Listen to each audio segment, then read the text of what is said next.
All right, let's talk about the brain. You know those super colorful diagrams you see everywhere, the ones that chop it up into neat little color-coded sections? Well, today we're going to dig into some new research that suggests that MAP, the one neuroscience has relied on for decades, might actually be pointing us in the wrong direction. Yeah, you've definitely seen this before. The brain as a tidy little mosaic. You've got your language zone here, your vision center over there, and emotion spot right about here.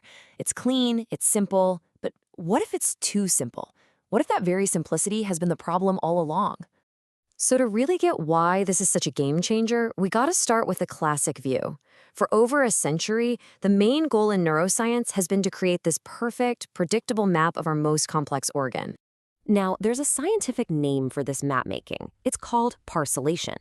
And it's all based on this core idea that we can neatly carve up the brain's cortex into these separate little modules, where each one has a very specific job. For a long, long time, this wasn't just a theory, it was the foundational framework, the absolute bedrock of the field. And of course, that led to a pretty straightforward quest. Find the specific spot, area X, that controls a specific task, function Y. The mission was to pinpoint the exact location for memory or find the one precise module for making decisions. It was a hunt for a simple one-to-one connection. But then, a problem started to surface. As our technology got better, as we built more and more sophisticated tools to actually look at the brain, a huge crack appeared in this perfect story. The maps that different scientists were drawing, well, they just weren't lining up. And this gets right to the heart of the issue. You had all these brilliant people using different methods to map the brain, and they were ending up with wildly different results. For example, you could draw a map based on something called cytoarchitecture, which is really just a way of looking at the different types of cells in the brain tissue. Or you could draw a totally different map based on connectivity by tracing the brain's wiring to see which parts are talking to each other. The big problem? These two maps often look nothing alike.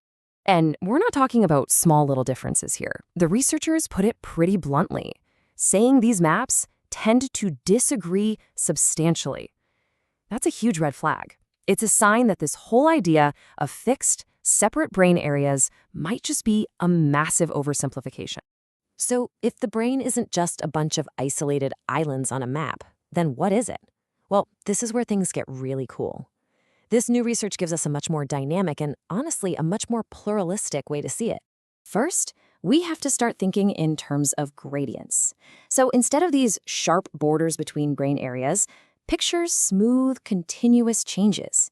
It's less like a political map with hard lines drawn in the sand, and way more like a weather map with these gentle slopes and gradual transitions. And then you have networks.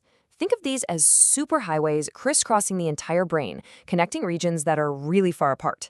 They might not be physical neighbors, but they're constantly working together as a team to handle the really complex jobs. But here is the most crucial insight of all. We don't have to just throw the old map out. The new, more accurate picture is that all these different ways of organizing the brain are happening at the same time. You have distinct areas, sure, but they exist alongside these huge gradients in these sprawling networks. It's not one or the other. They all coexist. Okay, so what does all of this actually mean for understanding how we think? This shift from a simple map to a complex atlas? Well, it has enormous implications. What it means is that the things we care about most, our ability to remember things, to focus, to make good decisions, they don't just live in one little spot. They're not tucked away in some neat little box. Instead, these incredible abilities actually emerge from the dynamic, brain-wide conversation between all these complex systems and networks. This table really nails the shift in perspective. The old map said a function like memory resides in one area. The new atlas says it emerges from a distributed network. You see the difference? We're moving away from seeing the brain as a simple mosaic of parts and towards seeing it as a complex, integrated interplay of whole systems. So where do we go from here? Well, the path forward isn't about fighting to find the one true map. It's about building something much, much better, a richer, more comprehensive atlas. And make no mistake, this isn't some small course correction.